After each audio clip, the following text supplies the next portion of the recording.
श्री शिव पुराण कोटि रुद्र संहिता अध्याय 8 से 14।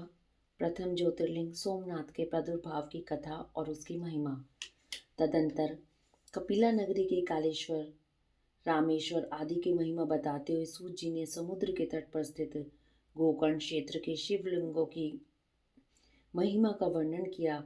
फिर महाबल नामक शिवलिंग का अद्भुत महात्म्य सुनाकर अन्य बहुत से शिवलिंगों की विचित्र महात्म्य कथा का वर्णन करने के पश्चात ऋषियों के पूछने पर वे ज्योतिर्लिंगों का वर्णन करने लगे।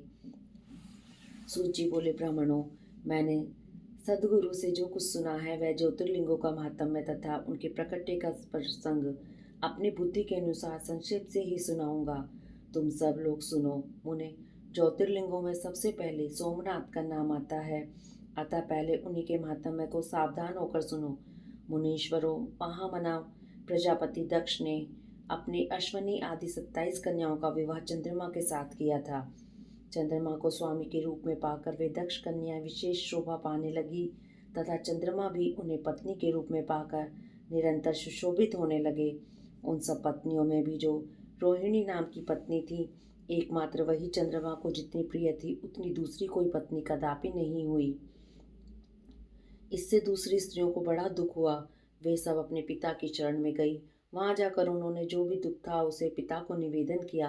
द्विजों, यह सब सुनकर दक्ष भी दुखी हो गए और चंद्रमा के पास आकर शांतिपूर्वक बोले। दक्ष ने कहा, कलानिधे, तुम निर्मल कुल में उत्पन्न हुई हो। तुम्हारे आश्रय में रहने वाली जितनी स्त्रियां हैं उन सब के प्रति तुम्हारे मन में न्यून अधिक भाव क्यों है? तुम किसी को अधिक और किसी को कम प्यार क्यों करते हो?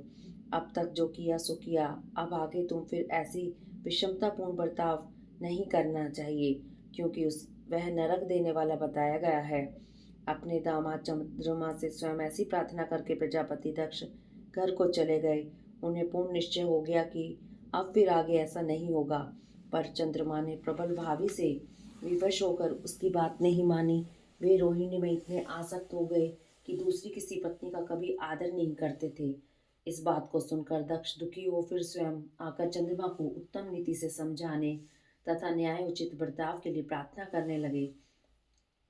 दक्ष बोले, चंद्रमा, सुनो, मैं पहले अनेक बार तुमसे प्रार्थना कर चुका हूँ, फिर भी तुमने मेरी बात नहीं मानी, इसलिए आज शाप देता हूँ कि तुम्हें क्षय का रोग हो जाए।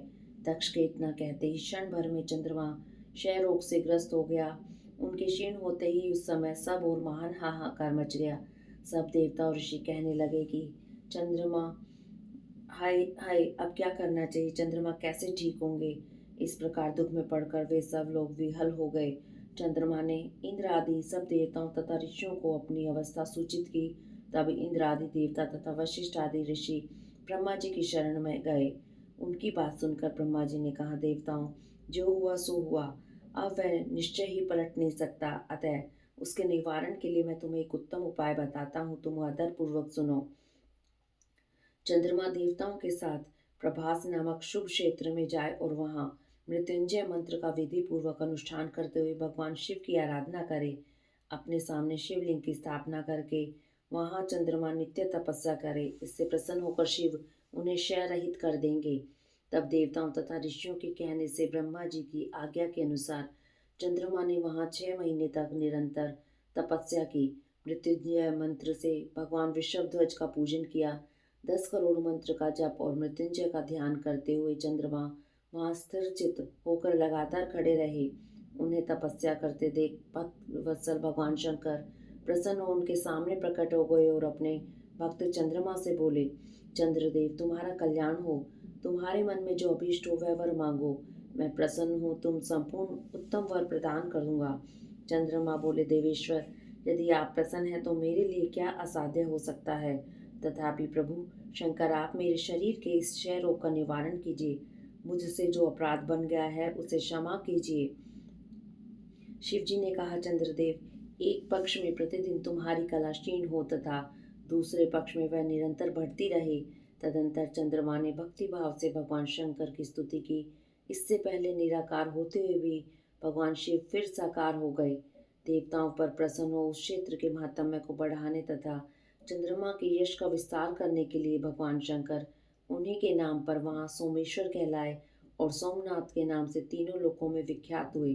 ब्राह्मणों, सोमनाथ का पूजन करने से वे उपासक के क्षय तथा कोढ़ आदि रोगों का नाश कर देते हैं। ये चंद्रमा धन्य हैं, कृतकृत्य हैं, जिनके नाम से तीनों लोकों के स्वामी साक्षात भगवान शंकर भूतल को पवित्र करते हुए प्रभास क्षेत्र में विद्यमान हैं।